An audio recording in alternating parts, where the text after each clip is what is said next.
قال رسول الله صلى الله عليه وسلم: اقرأوا سورة البقرة فإن أخذها بركة وتركها حسرة، ولا تستطيعها البطلة. إذا فتح لك باب لقراءة سورة البقرة فقد أجبت ونوصرت ودبر الأمر لك.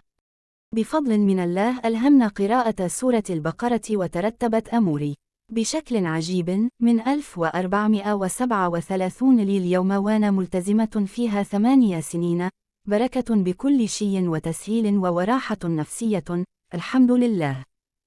كنت مريضة سحر قوي فوصلت من العمل واجتمع الفقر والمرض والعزوبه. قرأت سورة البقرة قياما بالليل عامين، شفت وتزوجت وتواظفت وظيفتين، ولان لي 10 سنوات يستحيل أدعها بعد فضل الله ونعمه. ثم قراءة سورة البقرة يوميا لمدة 2 شريت أرض ما كنت أحلم فيها والآن أعمل المخطط عليها ليتم بناء المنزل، ولله الحمد والفضل، وما زلت مستمر في قراءتها.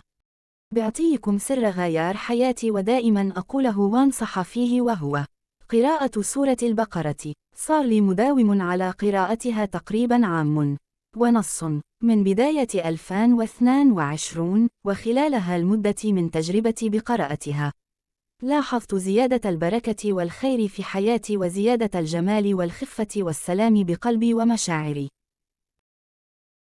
سورة البقرة لو قرأها أحدنا لمرة واحدة شعر بأثرها على نفسه ويومه وروحه، فكيف بالمداومة والاستمرار عليها؟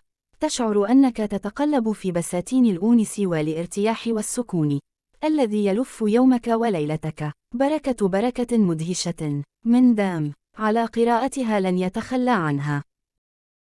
قبل 3 سنين قبل كورونا داومت على قراءة سورة البقرة لمدة 1 سنة، وأشهر يوميا اقرأها بعد صلاة الفجر، وأحيانا في الدوام أقرأها، وفي فترة قريتها أكثر من 1.5 شهر في قيام الليل. والله حياتي تحسنت، صرت أشوف رؤى مبشرة، راحة نفسية وسكينة وطمأنينة، وزاد يقيني وأملي بالله عز وجل. سورة البقرة سبحان الله كنت أسمع قصصا لي يقرؤونها وتوقعت يبالغون ونفس أقرأها، والحمد لله من فوائد الحيجر أني قررت أبدوء، ومن بعد قرأتها صار بحياتي شيء شبه مستحيل، كمية استقرار ذاتي وراحة وسعاده. والله بدك توزعينها على اللي تحبينهم، وبفضل من الله تحققت له أمور كثير خاطري فيها. أحب الخير والجمال والبركة اللي يجيني من قراءة سورة البقرة. أحب كيف أن في كل مرة أقرأ سورة البقرة أشوف أن في تيسيرات وتسهيلات تحدث في حياتي من اللحظة اللي قررت فيها إني أداوم على قراءتها، والنتائج جدا جميلة على حياتي ورزقي ونفسيتي، وكانت سبب زيادة البركة بحياتي وتحسن مشاعري. حتى إذا ما كان عندي وقت أقرأ السورة كاملة أقسمها إحيانا على أجزاء، ورغم هذا شوف منها خير كبير. إذا تبون نصيحة للعمر، حافظوا على قراءة سورة البقرة ولاحظوا الخير اللي راح يجي منها، لكن أقرأوها بقلب مؤمن ومطمئن.